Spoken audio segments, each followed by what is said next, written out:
Doctrine is just another word for teaching. So when you use the word doctrine, that's what you're saying. You're saying teaching. I'm not. Hebrews 6 from the top. Therefore, laying what? Therefore, leaving the principles of the doctrine of Christ, let us go on unto perfection, not laying again the foundation of repentance from dead work and the faith toward the Most High. 2, of the doctrine of baptism, and of laying on of hands, and of the resurrection of the dead, and of eternal judgment. Baptism, resurrection of the dead, judgment, laying on the hands. That's the doctrine. The doctrine. The doctrine. Baptism, resurrection of the dead, judgment, laying on the hands. That's the doctrine. The doctrine. The doctrine. After you deny it, his teaching is legal like a fountain. Wouldn't even be alive if Jesus told us flee into the mountains. When the dots cut down in 17 AD, the Romans would attack the earth. From south to speech could pass with armies that fled into Africa. Now he fought the dead, going up and down, he never existed. In the heavenly realm at the right hand of the Father, where he's sitting. Yeah, just waiting on that word. Waiting on that word. Soon as the Father gave him that word, he coming from the 10% of that third. And many will be destroyed. Then follow instruction. Go out and get my elected multitude in the water and dunk it. What you talk about the baptism is the washing of the water of the word. But the scriptures made a difference. John had the greatest word. Why would Matthew 11 and 11 say he had the greatest word? Well, his name is John the Baptist. He was bringing that submerged. Say you follow Christ, right? But Christ got submerged in the servant is not greater than the master. Did he serve? Gotta get that baptism, resurrection of the dead. Gotta get that judgment, laying on the hands. That's the doctrine, the doctrine, the doctrine, the doctrine, the doctrine. Gotta get that baptism, resurrection of the dead, judgment, laying on the hands. That's the doctrine, the doctrine, the doctrine, the doctrine, the doctrine. Yeah. And the let it be raised, he already did it once. Matthew 27 and 53.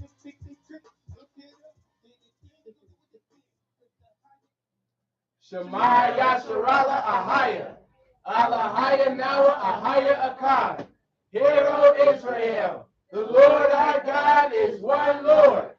Shema Yasharala Ahaya, Alahaya Nawa Ahaya Akkad. Hear, O Israel, the Lord our God is one Lord. Shema Yasharala Ahaya, Alahaya Nawa Ahaya Akkad. Hear, O Israel, the Lord our God is one Lord.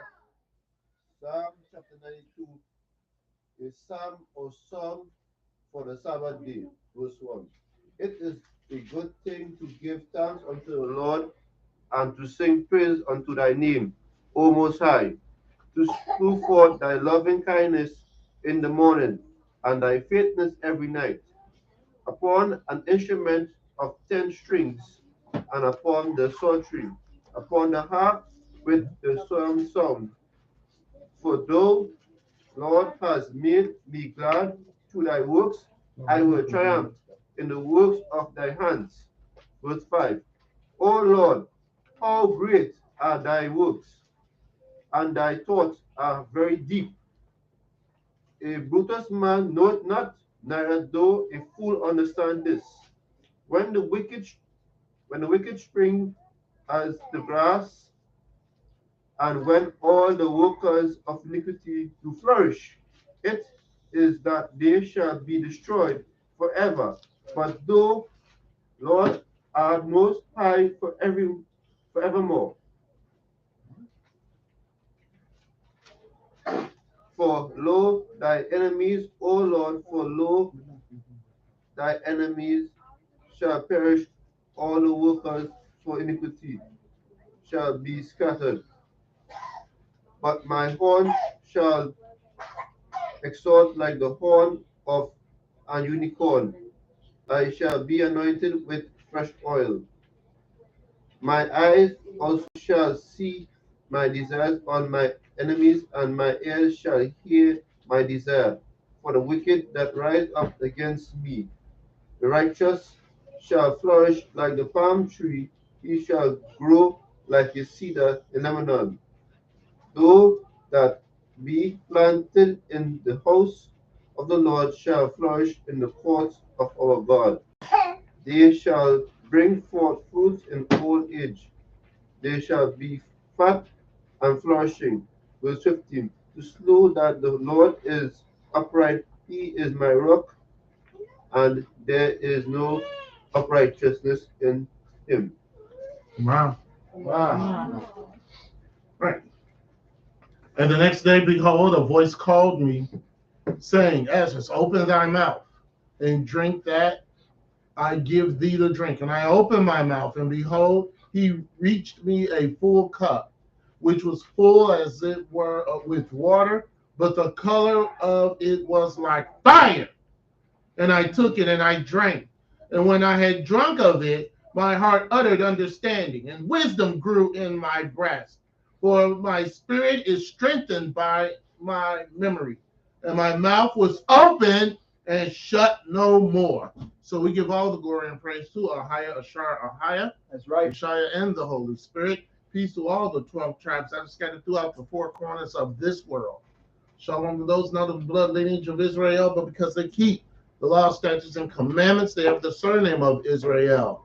We're going to continue our doctrine lesson, and it's going to be on the Sabbath day. We did not finish. Got a lot to go with the Sabbath, but what we're going to do is we're going to recap last week. Our poll question. Why do we need doctrines? Is it to show us how to live? To be the apple of Yeshua's eye? To separate from the world, or to stay under the blood? Why do we need doctrines?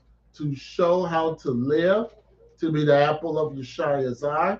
To separate from the world, or to stay under the blood? Why do we need doctrines? Stay under the blood. Mhm.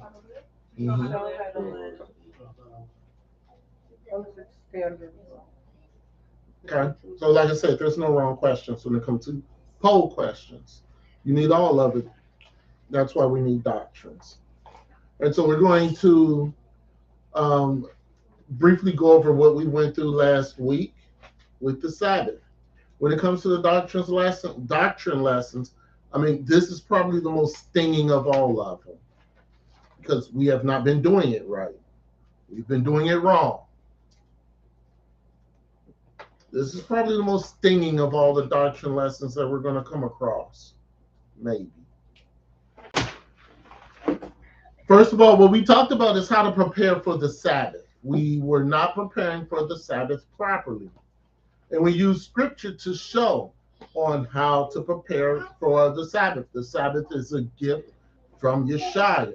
We went to Exodus, the 20th chapter, and we talked about the commandment which says, remember the Sabbath day and keep it holy. 6 days thou shalt labor and do all thy works, but the seventh day is the Sabbath of rest. We talked about that. We talked about throughout the week, you're supposed to prepare for the Sabbath throughout the entire week. Do everything that you need to do during the week, because the Sabbath is separate and it's holy, and you cannot do the things that you did during the week. We talked about how to preserve your energy during the week so that you don't come to the Sabbath day tired. And I saw that last night. You cannot come to the Sabbath day tired. 6 days you got to get your body ready. The seventh day is separation. You are robbing Yeshua when you do not worship him the proper way. You can show up on the Sabbath, but you're robbing him.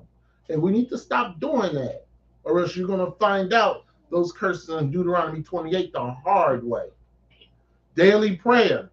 You're supposed to have daily prayer before you get to the Sabbath.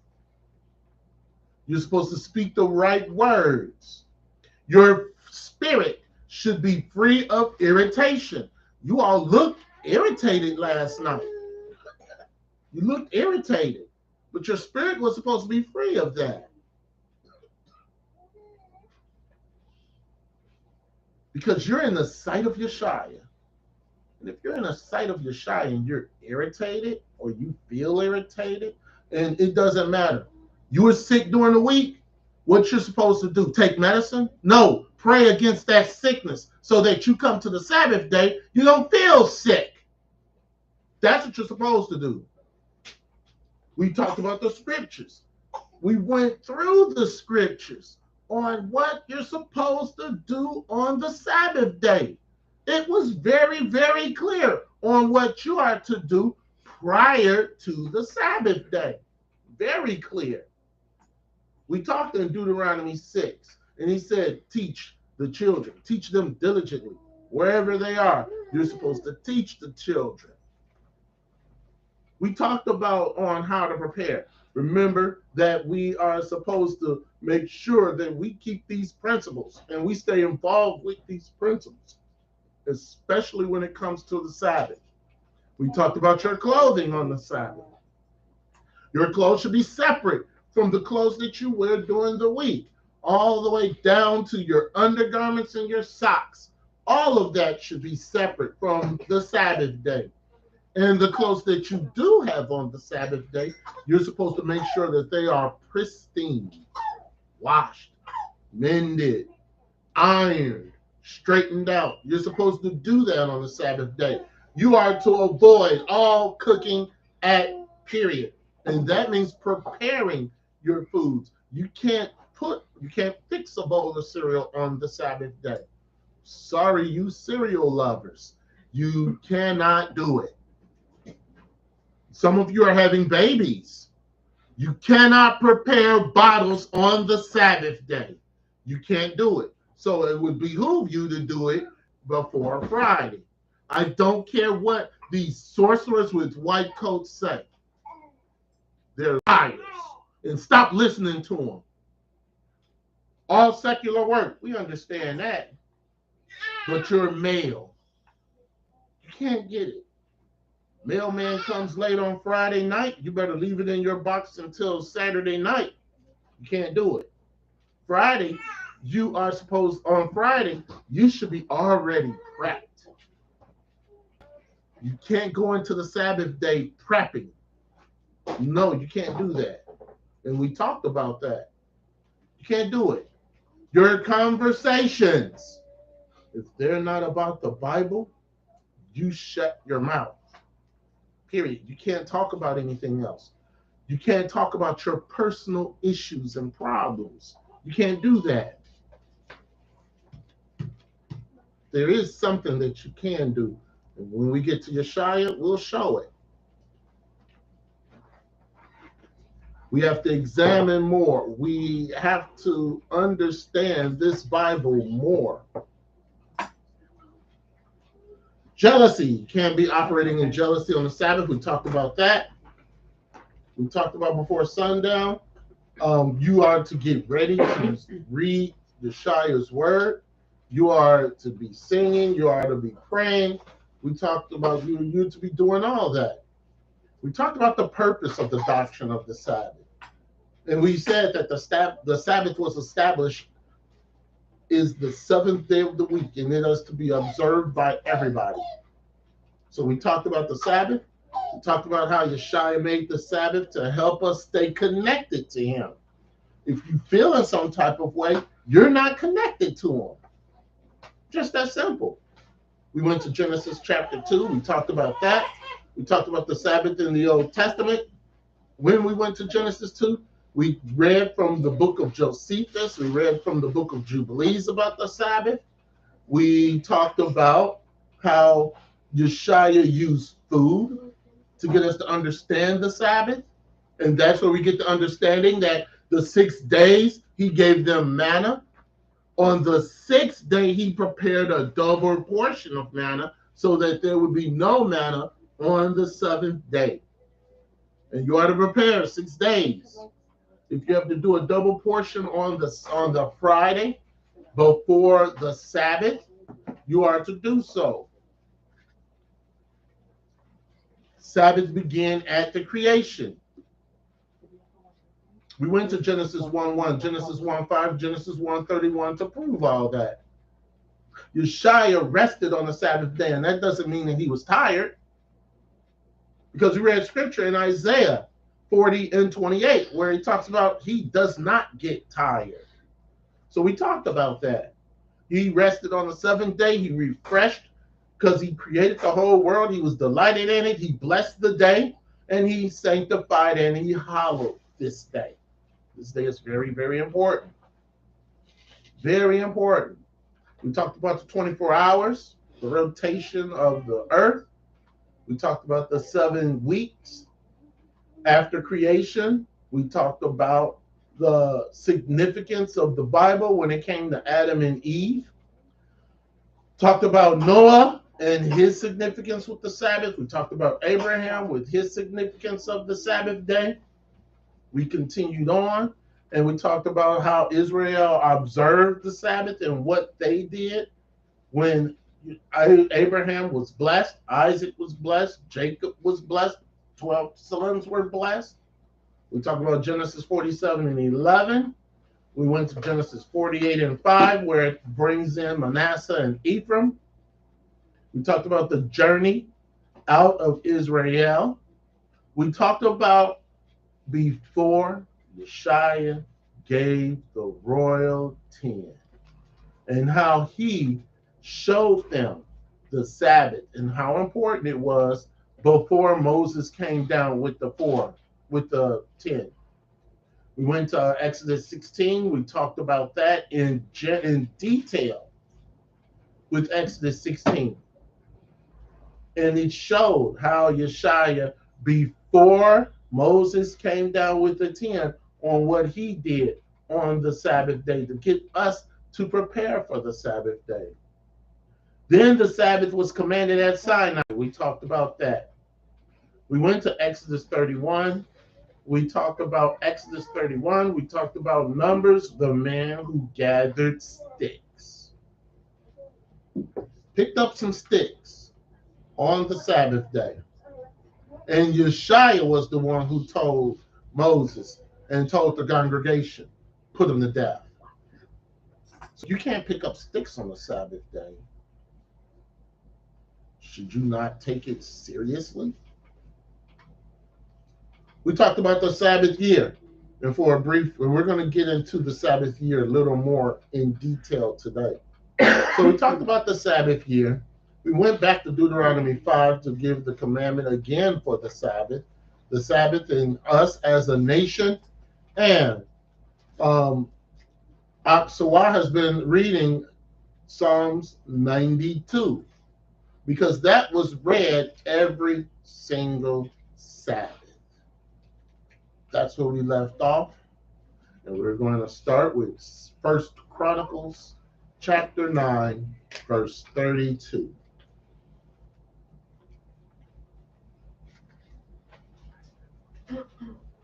The temple. The temple was built by King Solomon. And we read in 1 Chronicles 9 that there were priests, their helpers. They prepared the showbread in the temple.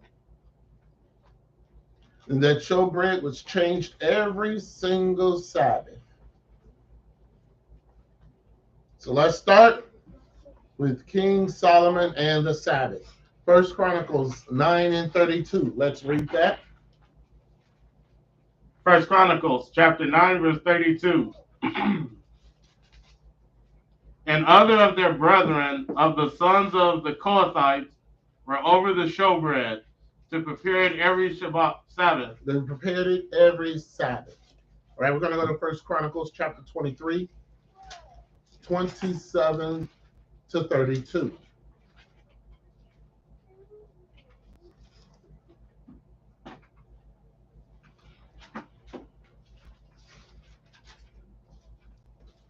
Very important.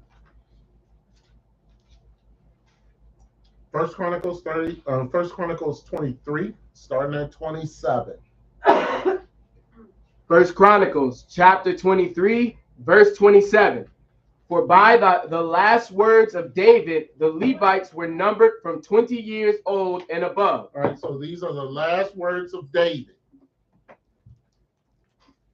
All right, the Levites were numbered 20 years old and above. Levitical office could not do their office until they reached the age of 20. Next verse.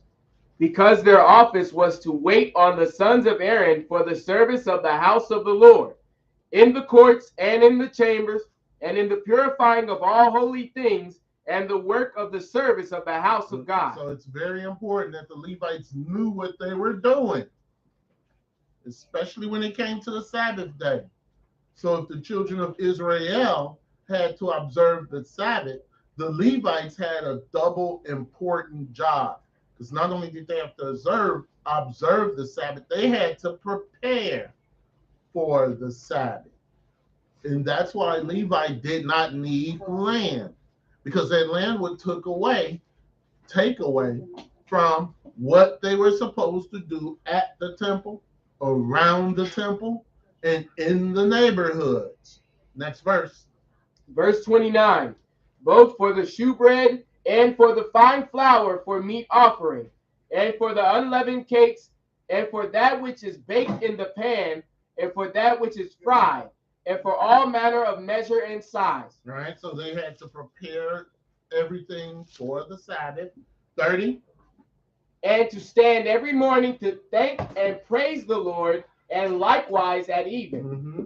And to offer all burnt sacrifices unto the Lord in the Sabbaths, in the new moons, and on the set feasts, by number, according to the order commanded unto them, continually before the Lord. Continually. That was their job. That was their job. Okay. 32. And that they should keep the charge of the tabernacle of the congregation, and the charge of the holy place, and the charge of the sons of Aaron, their brethren, in the service of the house of the Lord. They had a lot to do when it came to the Sabbath day. A lot.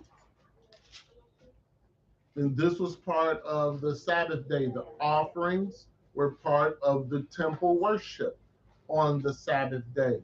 This is according to how Yeshua had directed Moses about the sanctuary services. Yeshua directed them.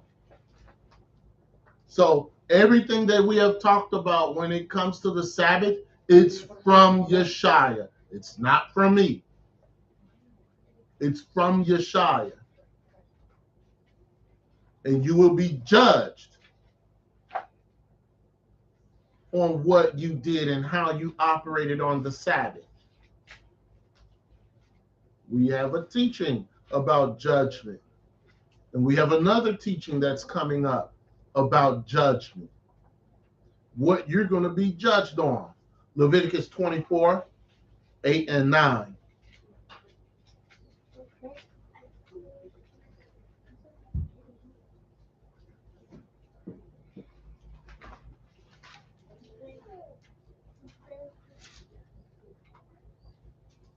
Leviticus 24, we're reading verses 8 and 9.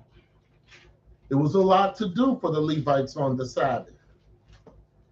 A lot to do. And there couldn't be any half-stepping or any mistakes Oh, I forgot. when it came to the Sabbath day. Could not do that. Our people treated the Sabbath with as sacred as this day should be. Read that. Leviticus chapter 24, verse 8.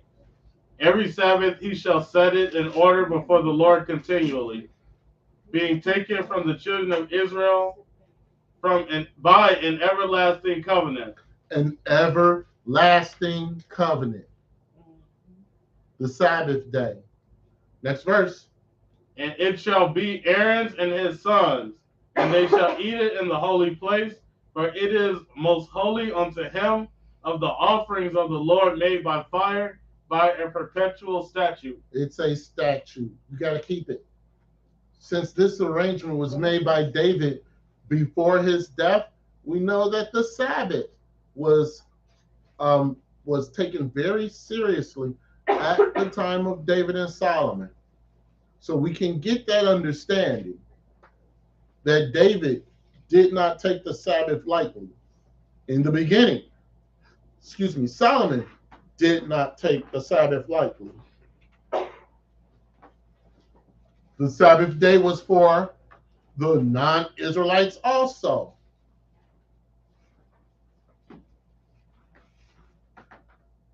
Let's go back to Exodus 20 and 10. The Sabbath blessing was not just meant to be hoarded by Israelites or enjoyed by Israelites only. That wasn't the Sabbath. That wasn't Yeshaya's intent. Yeshaya's intent was that Israel would share it with the nations around them, allowing them to experience the blessed event of the Sabbath day. But our people were so enamored with the other gods that they didn't even acknowledge the Sabbath day with other nations. That's what Israel was supposed to do. If anyone wanted to join them in worshiping the true God, they had to be invited on the Sabbath day, and they had to keep the Sabbath day. Exodus 20 and 10. Exodus chapter 20, verse 10. But the seventh day is the Sabbath of the Lord thy God. In it thou shalt not do any work, thou, nor thy son, nor thy daughter, thy manservant, nor thy maidservant, nor thy cattle, nor thy stranger that is within thy gates. Let's go over to quickly to Genesis 12 and 3. So one way that Yeshua would fulfill his promise to Abraham was making his descendants a source of blessing for all families on the earth. So Yeshua had fulfilled that with Abraham, or Yeshua told Abraham that. Let's read that Genesis 12 and 3 really quick. Genesis chapter 12, verse 3. And I will bless them that bless thee, and curse him that curseth thee, and in thee shall all families of the earth be blessed. All families of the earth shall be blessed. How are all the families in the earth are going to be blessed? By keeping the Sabbath day. Keeping the Sabbath. The prophet Isaiah made it plain and clear. The Sabbath is a privilege, but more importantly, you are supposed to enjoy the Sabbath. Last night, it didn't look like it was too enjoyable. You're supposed to enjoy the Sabbath because it's a privilege to be able to be in the presence of the Lord on the Sabbath day. And we take that for granted. We really take it for granted.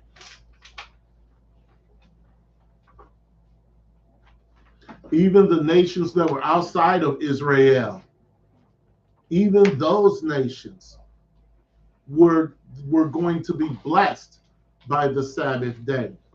We're reading Isaiah 56, and we're reading verses 1 through 9.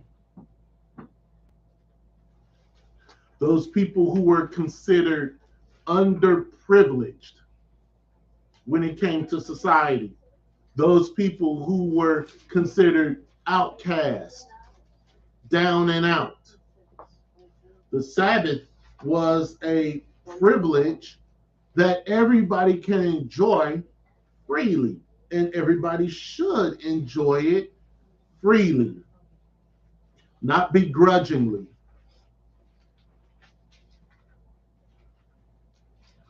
Let's read. Isaiah chapter 56, verse 1. Mm-hmm. Thus saith the Lord, keep ye judgment, and do justice, for my salvation is near to come, and my righteousness to be revealed. His righteousness to be revealed. Next verse. Blessed is the man that doeth this, Mm-hmm. and the son of man that layeth hold on it, that keepeth the Sabbath from polluting it, Mm-hmm. and keepeth his hand from doing any evil. Any evil. That just doesn't mean sin. Remember, we talked about sin and evil. Keep the Sabbath from polluting it. How do you pollute the Sabbath? You do your own thing. You have your own conversations. Your behavior and your mannerisms, it stinks. That's how you pollute his Sabbath. And he is going to bring down the hammer when it comes to the Sabbath. Like I said, the only doctrine that is more detailed in the Bible outside of the Sabbath is hell.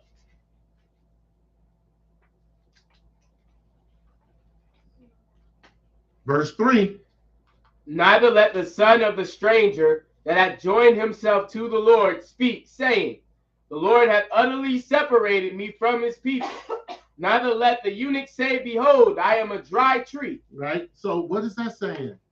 That's for you all who like to murmur and complain on the Sabbath day. Your issues, your problems. You're not supposed to do that on the Sabbath day. I'm separate. I'm this. I'm that. You're not supposed to do that.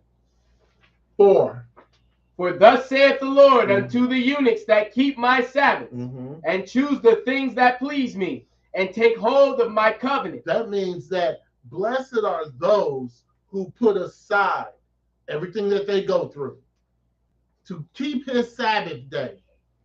Next verse. Even unto them will I give in mine house, and within my walls a place and a name better than the sons and of daughters. He says, I will give them in mine house. Doesn't that remind you of John 15? In my house there are many mansions. How are you going to get there if you can't keep his Sabbath day? How can you get there if you cannot keep the most holiest thing that he has said? He said, keep my Sabbath day holy. Keep the Day of Atonement holy. One day out of the year, you're to afflict your souls. And you complain about that. What time is sundown? Don't ask that question. On the not only on the Sabbath, but on atonement. What day, what time is sundown? No. He says, I will give mine house. Do you think he's going to let you in his house if you're irritated? You think he's going to let you in your house because, oh, you feel some type of way? You think he's going to let you in his house? No, he's not. Not only that, he says a name better than of sons and daughters. He's got stuff planned for you. Oh, ye of little faith. He's got stuff planned for you. Keep his Sabbath day. Finish that verse. I will give them an everlasting name that shall not be cut off. Read it again. That. I will give them that shall not be cut off. Read that again. That shall not be cut off. You shall not be cut off. 6 days you got to prepare. The 7th day, come with smiling. Come with joy in your heart. By God, you all are going through the fruits of the Spirit, and your fruits are sucked. They sour. They stink. They're moldy. Because you come here on the Sabbath day and you sing the fruits of the Spirit, and you don't act like you are in the fruits of the Spirit. You act like the other part of Galatians 5. Come on now. We're not going to do that again, or else I'm going to ask you to leave. I'll be excited for the Sabbath. Verse 6. Everybody should be excited for the Sabbath. Now, it wasn't always like that. Like I said, this lesson on the Sabbath is probably the most stinging one. Mm-hmm. Probably the most stinging one. Because there was some things we were doing that, we thought preparing, meaning like we would go out to the store to get it. That's what we thought was preparing. Right. But what do we really do? We still made sandwiches. You still fix food on the Sabbath day. Yeah. You still prepare things on the Sabbath day. And that took away from Yeshua. And it was out of ignorance. It is. It was out of ignorance. It is. It is. Everything that was done about the Sabbath day, except for work, because everybody knows you're not supposed to work on a Sabbath day. Mm-hmm. Pretty much everything that we have talked about thus far from last week, it was done out of ignorance. Mm-hmm.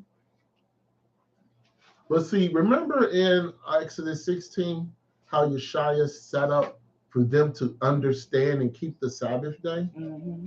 And he said that this is what you're going to do. I'm going to provide you with manna, but on the 6th day, I'm going to give you a double portion. So don't look on the 7th day for any for any manna. Mm-hmm. About a month ago, I've been telling you all, everybody in here is breaking the Sabbath. And you know what? Not one person asked me how. Not one person. Maybe they ask you because they come to you more than they come to me. But not one person asked me how. I said it. Every Sabbath, I said it. You all are breaking the Sabbath. You're not keeping the Sabbath. And not one person. How? Yeshua said, hold thy peace. If they ask, I'll let them know. So maybe in the future, if I say this is what's going on, somebody maybe want to say, because it's your salvation. Well, I think it was because what is the obvious of breaking the Sabbath? We felt like we wasn't doing that. So right. Because it was out of ignorance. Like, we wasn't doing like cooking and right. But when a person says you're breaking the Sabbath day, you're breaking it. Wouldn't you want to know how? Yeah. Are you going to get to the part where you can prepare medicine? We're not going to talk about preparing medicine, but Yeshua did say something about the Sabbath, which we're going to get to when we get to the New Testament. Okay. We'll get to that. We still got to cover the Northern Kingdom. That's going to be joyful. The Southern Kingdom. That's going to be joyful. And we still have a few other things to cover before we get to the New Testament. Right? And let's say this. We'll get to that when I get to Yeshua. Okay. Next verse. Verse 6. Also the sons of the stranger that joined themselves to the Lord to serve him and to love the name of the Lord, to be his servants, every one that keepeth the Sabbath from polluting it and taketh hold of my covenant. See, this is what Israelites don't read. Those ones who are pro-Israel, and they said that only the bloodline of Israel is going to make it to the New Jerusalem. They did not read this scripture, because it says that anyone that keep the Sabbath from polluting it taketh hold of my covenant. It says that. It's easy to debunk Israelite doctrine. There's a lot of bad doctrine that's out there. A lot. 7. Even them will I bring to my holy mountain. Whoa! He says the Gentiles I will bring to my holy mountain. Keep going. And make them joyful in my house of prayer. Mm-hmm. Their burnt offerings and their sacrifices shall be accepted upon mine altar. For mine house shall be called an house of prayer for all people. Keep going. The Lord God which gathereth the outcasts of Israel saith, Yet will I gather others to him, beside those that are gathered unto him. Verse 9.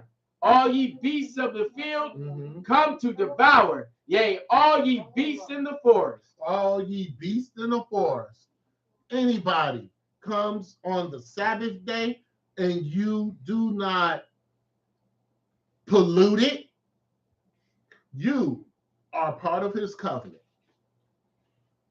And you are going to the 1,000-year reign. That's what it says. I will bring them into my holy mountain. That's the 1,000-year reign. Oh, so see how important it is to keep the Sabbath day and don't pollute it, because you will not make it to the 1,000-year reign if you continue to pollute his Sabbath day. You won't make it. Don't matter what you do now. Does not matter.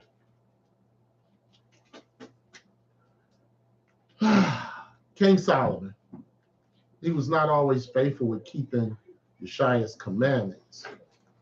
So Yeshua told him that portion of your kingdom is going to be taken away because you can't keep my Sabbath. 1 Kings chapter 11. We're reading verses 1 through 13. 1 Kings 11. We're reading verses 1 through 13.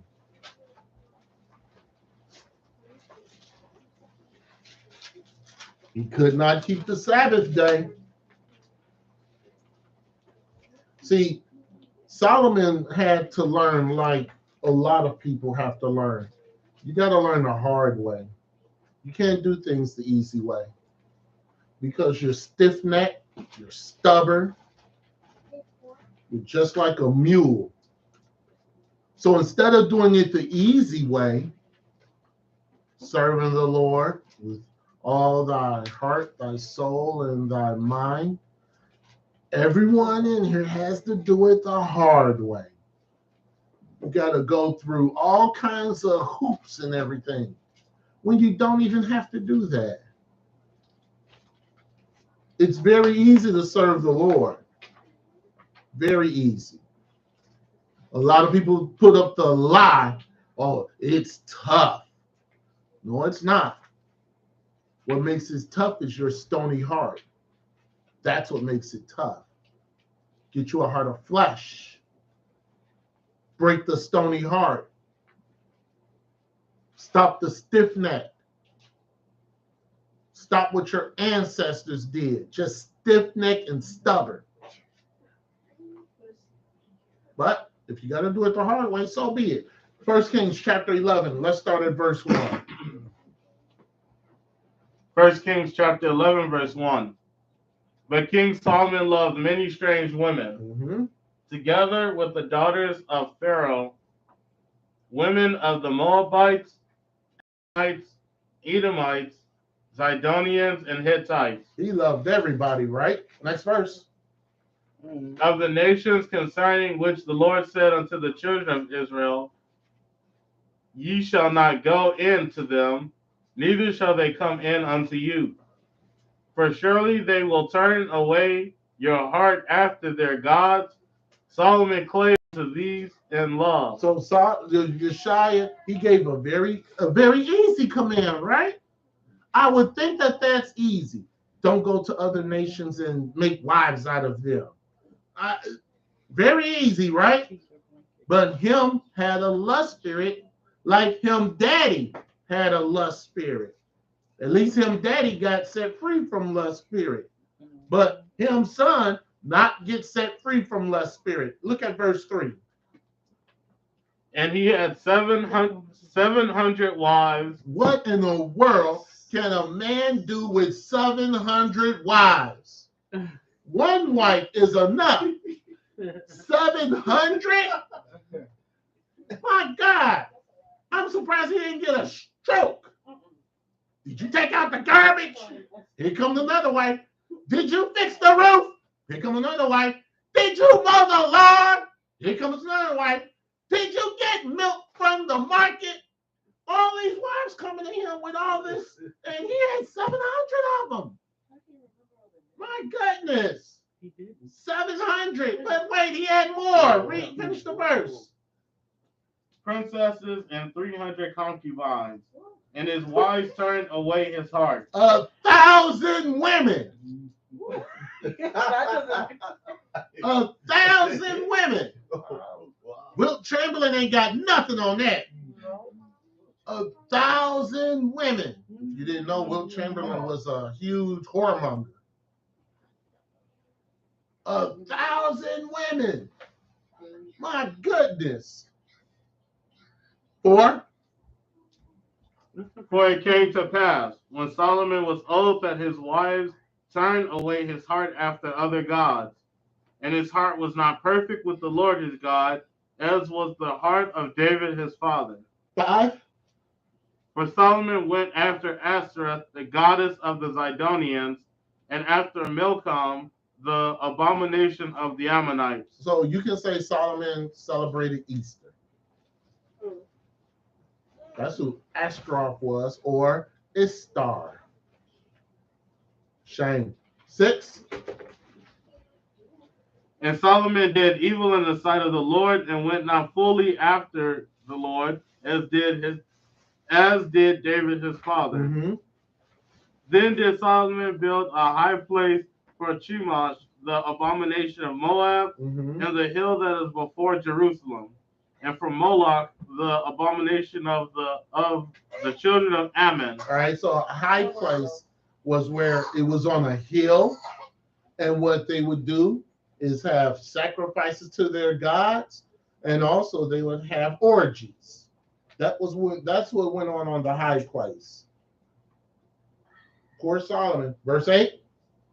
And likewise did he for all his strange wives, which burn incense and sacrifice unto their gods. Now he had 700 wives. So imagine Israel was run amok with all kinds of idols everywhere.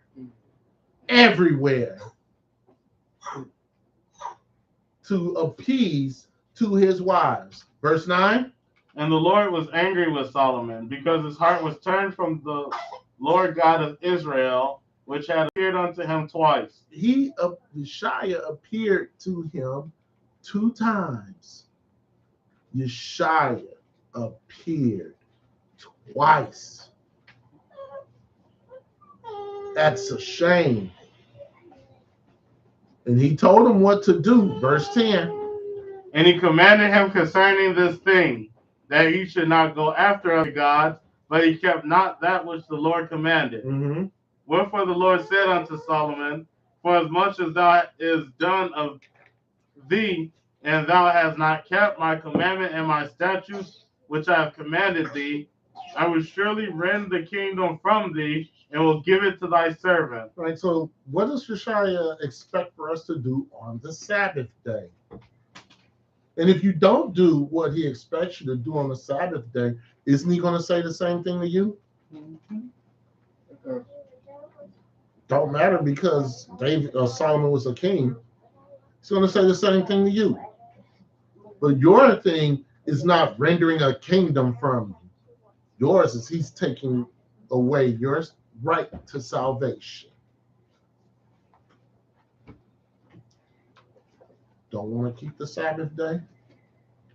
Want to feel some type of way on the Sabbath day? When we go into the doctrine of, which doctrine is it? Salvation.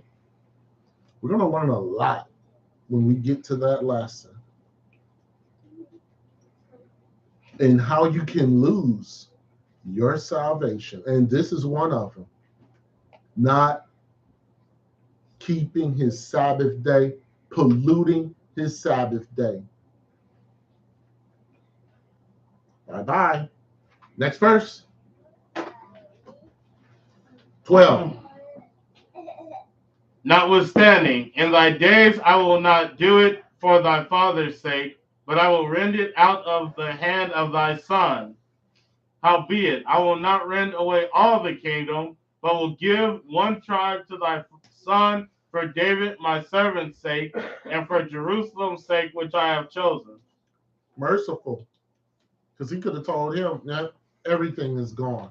But Yeshua is a God of covenants. He made a covenant with David.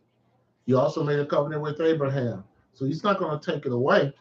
But Solomon would only be over Judah.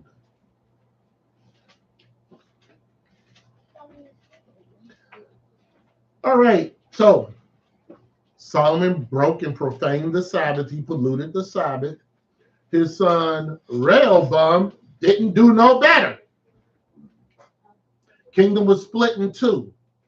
The northern kingdom was made of the 10 tribes under Jeroboam.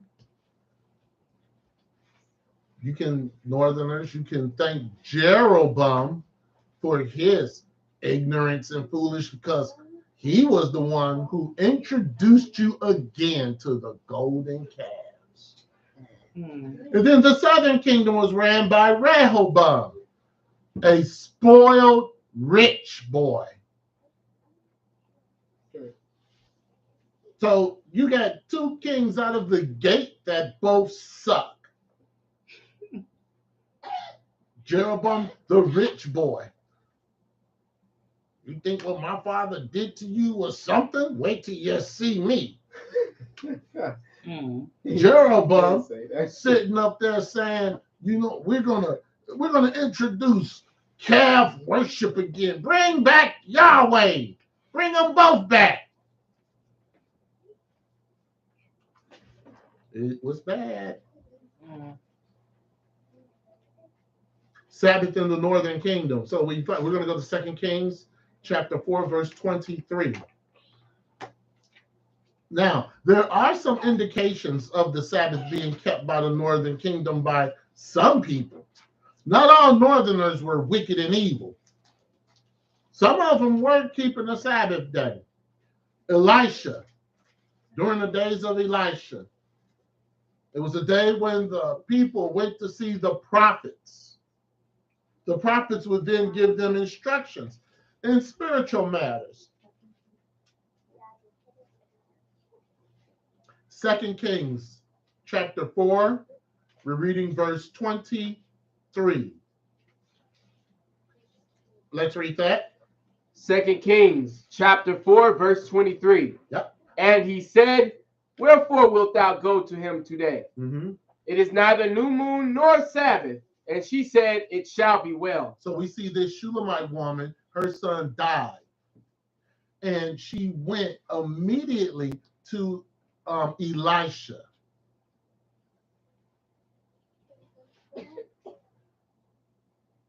Her husband then asked her, wherefore wilt thou go to him today? She was going to Elisha for spiritual advice. So there were some people who kept the Sabbath day. It was normal for them to go and see the prophet on the Sabbath day, but it wasn't the norm for the northerners. It wasn't normal. You had a few people who would do that, but not everybody. Because right there, at the time of the split, the Israelites were misled by Jeroboam into idolatry. And they never recovered from that. They never recovered from that.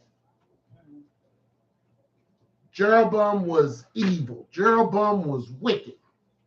And it's a shame because Jeroboam was one of the helpers who built the temple. He was wicked and evil. He looked at the neighboring countries and said, they do things the right way. We're going to do what they did. He felt some type of way. He felt prideful. And since Jeroboam became king of the northerners, every single king that followed him was just as wicked. Every single one of them. And they became so oppressive that they greedily broke the Sabbath. They did their own things on the Sabbath. But Yeshua, in his infinite patience, he sent them warnings with the prophets. There are more prophets to the northerners than they were with the southerners. More sucky kings than the northerners. In fact, all the kings were bad in the northern. There wasn't not one good king. At least Judah can say that we had a few. But the prophets, the best prophets that are in the Bible, were northern. The best ones. They had to be, because the kings were so bad.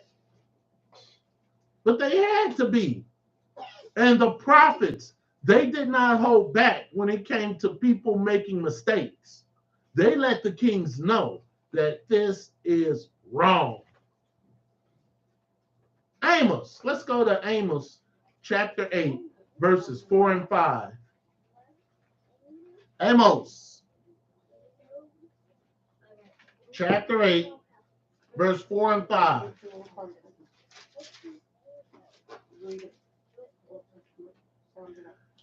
Amos told them, stop, stop, stop, or else you're going to face the wrath of God. The same message that's being preached today. Stop, stop, stop, or you're going to face the wrath of God. Let's read that. Amos 8. Amos chapter 8, verse 4. Hear this, O ye that swallow up the needy, even to make the poor of the land to fail, saying, when will the new moon be gone, that we may sell corn, and the Sabbath, that we may set forth wheat, making the ephah small and the shekel great, and falsifying the balances by deceit. You are not supposed to be saying when the Sabbath is over. Now, we check to make sure when the Sabbath is over so that we can blow the shofar. And that's it. Once the shofar is blown, we don't stop.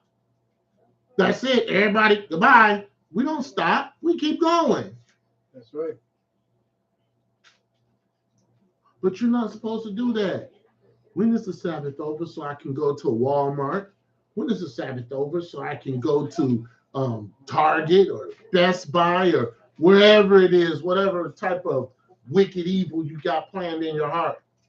Because that's what it is. When is the Sabbath going to be over with so I can go cook my food? When is the Sabbath going to be over with so I can enjoy myself? What? You're supposed to enjoy yourself Friday sundown, Saturday sundown.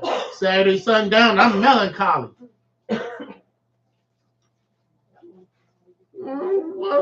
Why, Lord? 5 more minutes on the Sabbath. 5 more minutes. 10 more minutes. Become night school children. The square root of 3 minus x equal 12. The circumference of a radius. Mommy, the circumference of a circle. Do you know what that is? These children become smart at night. They want to go to bed. Night school. They start talking about pi. Mommy, I'm not talking about pi in the refrigerator. I'm talking about a math equation pi. Can we talk about this for a second before I go to bed? They be having conversations about the tree of knowledge of good and evil. They be bringing it out. Right. Tell them it's bedtime. Dad, we want to learn about patience. Yeah. Yeah.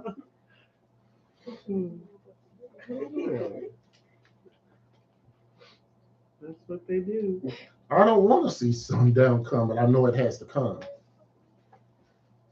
But they did not change their ways in the northerners. According to the word, to them, Leviticus 26 was just an afterthought.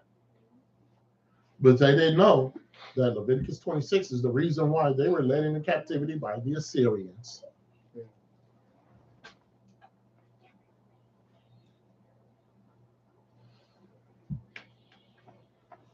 In the end, the Northerners got absorbed into other nations, absorbed into other cultures. They became lost as a nation. But what about them there Southerners?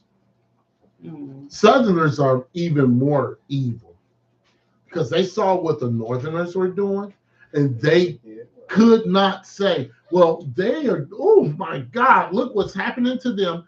Let us not do that. Nope. The Southerners thought they were privileged. They thought they were privileged because Jerusalem was in the Southern Kingdom. The capital of Israel was Jerusalem. So they thought they was privileged. Since Jerusalem remained the capital, they thought that they were in a constant reminder of Yeshua. And through the temple services, it was there. So this is how Judah, Benjamin, part of Levi were even more wicked than the 10 that was up north. Because they had everything right there at their footsteps. The priests, the prophets, they were all instrumental on keeping the Sabbath day holy for Yeshua. The kings who reigned, they had huge influences because how the king went, the nation went. If the king was doing good and being good, the nation prospered. When the king did bad and evil, the nation didn't do so well.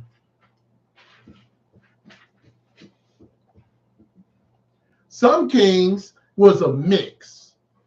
You know, Yeshua said, if you were hot and cold, I can deal with you, but lukewarm, I'll spew you out. You had some kings that, you know, they followed the commandments, but they still allowed idolatry to take place. We're going to go to 2 Kings chapter 8, and we're going to read verses 16 to 18.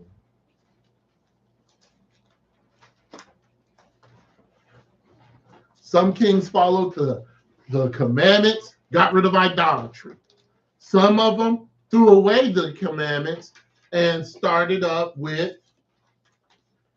away the commandments and kept idolatry. Then you had the most wicked ones who would keep the commandments for themselves, but allow the country to be just worship idols.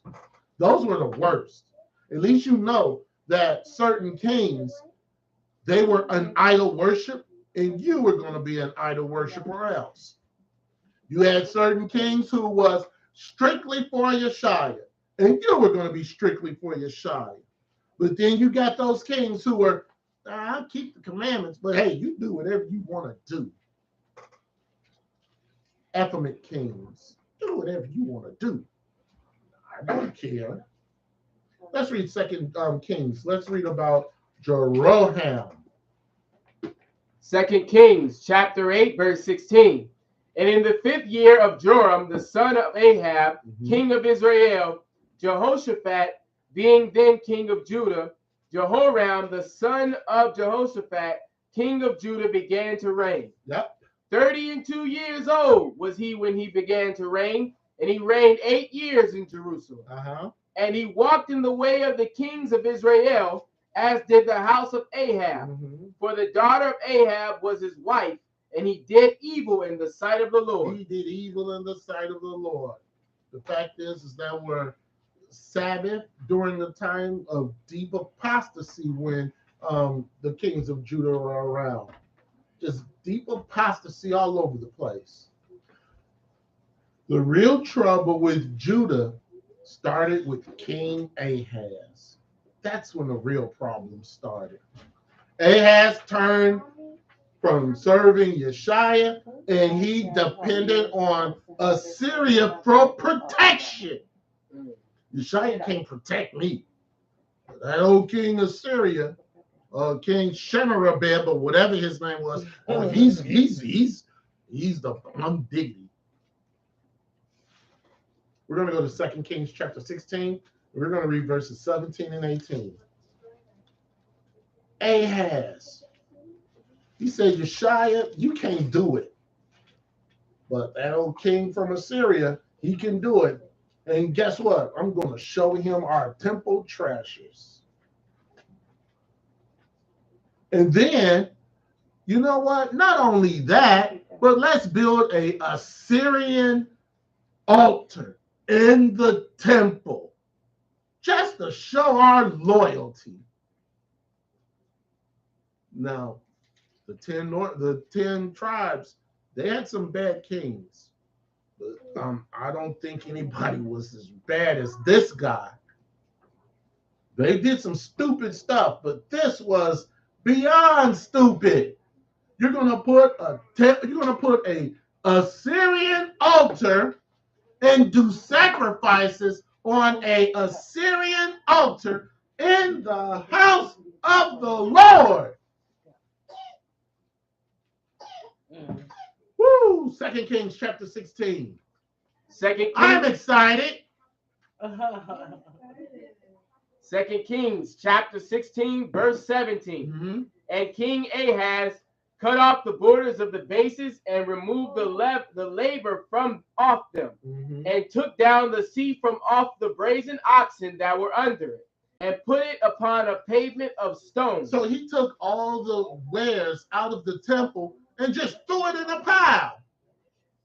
Next verse.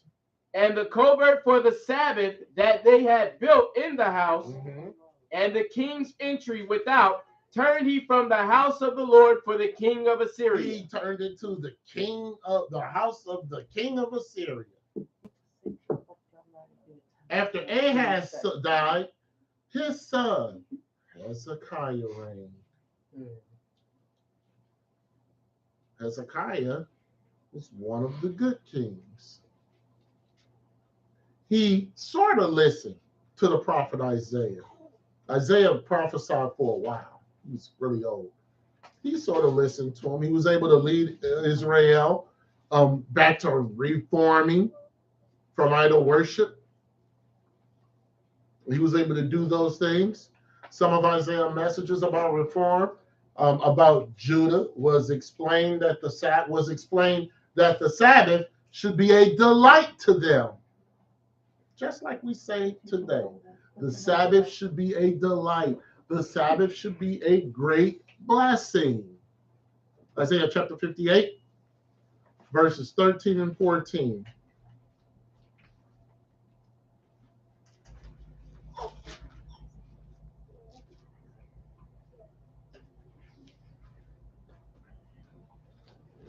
All right, let's read that. Isaiah 58, 13 and 14.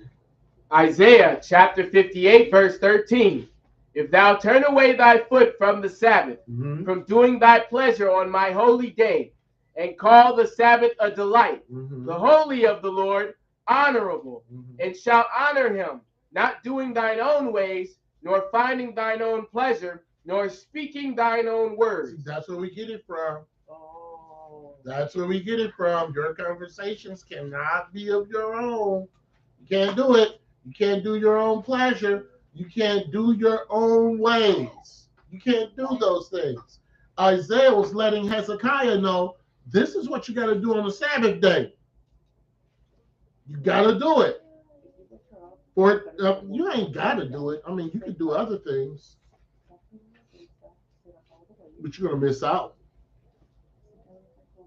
You're free to do whatever you want. Even under Yeshua, you're still free to do whatever you want. But you won't be under Yeshua if it's anything that's going to transgress or pollute his Sabbath day. You're under something else. Verse 14. Then shalt thou delight thyself in the Lord, and I will cause thee to ride upon the high places of the earth, and feed thee with the heritage of Jacob thy father. For the mouth of the Lord hath spoken it. So what is Yeshua telling us? What did Isaiah tell Hezekiah? Do what you are supposed to do on the Sabbath day, and you please Yeshua. Isn't that what he's saying? Hey, let's pull out our NIVs and see if it says that. What is he saying? You honor my Sabbath day. When it comes to my Sabbath day, have a joyful spirit inside of you. Have a loving spirit inside of you. Don't think your own thinks and do your own thing. Don't do that. Don't do your own pleasure. I'd rather sleep on the Sabbath day. Don't do your own pleasure. Speak your own words. You have 6 days to do that.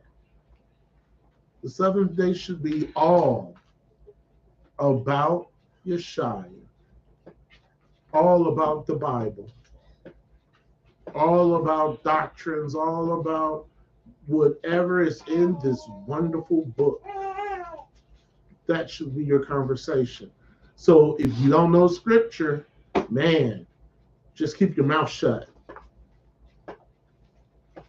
But he says if you do those things, and if you delight in my Sabbath day, if you delight in my Sabbath day, he says that I will cause you to ride on the high places of the earth. That means that he's going to bless you, old stiff-necked Israel. He says he's going to feed you with the heritage of Jacob. That's the New Jerusalem, old stiff-necked Israel. It's the New Jerusalem. And then he says, for the mouth of the Lord hath spoken it. Will come to pass. The mouth of, that means that, yes, it will come to pass. Let's go back to 2 Kings 18. And let's read verse 6.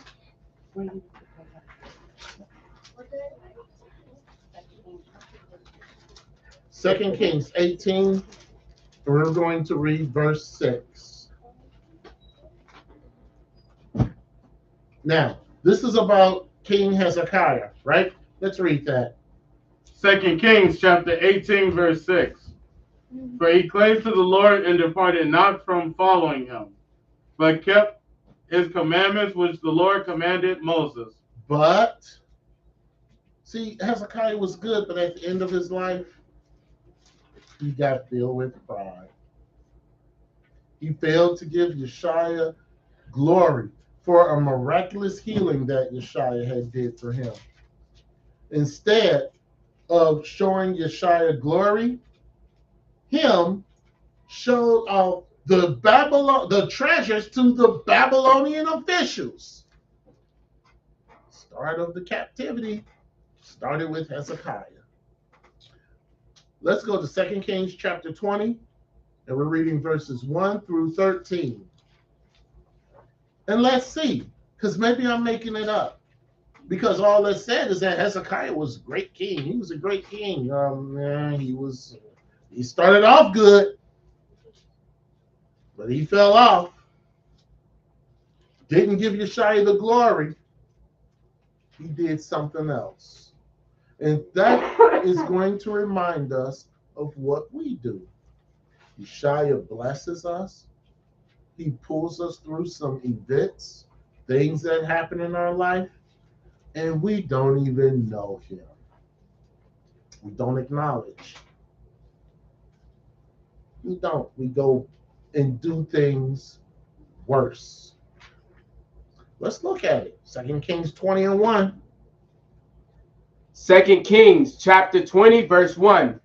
In those days was Hezekiah sick unto death.